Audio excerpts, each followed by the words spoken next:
Пред 3 години Македонија стана членка на НАТО, нешто што е стратешки план на државата години наназад и резултат од работата на сите влади од осамостојувањето.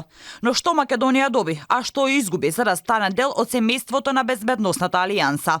Дел од аналитичарите велат дека е голем чекор напред за државата, што зад нас стои НАТО, но она со кое тие не се согласуваат е тајмингот на зачленувањето и начинот на кој се донесе таа одлука.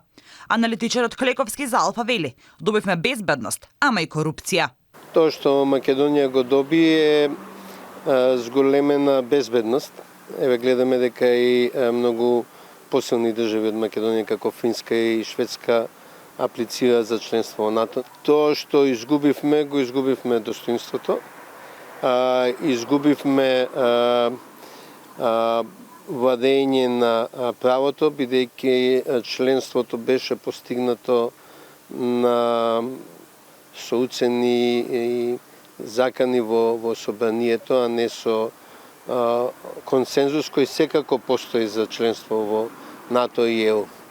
Исто така ми се чини дека тоа што се укажуваше дека членството во НАТО ќе доведе до забрзан економски развој, не се случува. Поранешниот амбасадор Донев за прашањето што добивме, а што изгубивме, вели дека е прашање од $1.000.000. Посочува дека многу сме добиле, ама заради начинот на кој станавме членка, Македонија многу е изгубила, особено на национален план. Вели, фрагментирано е националното ткиво, баш заради преспанскиот договор кој не внеса во НАТО. Од друга страна, таа фрагментација не ја зајакнува безбедноста на Република Македонија. НАТО не може нас да не брани од внатрешни проблеми, од сајбер напади кои што ги имавме во школите или во фондот за здравство и така натака и така. Тоа се работи наши домашни задачи кои што треба да ги исполниме. И она што е трето, што за мене исто така е многу важно. Јас цело време тоа го кажав, ние не треба да брзаме, не требаше да брзаме. Ја бев за членство во НАТО, ама не со промена на името и да не брзаме.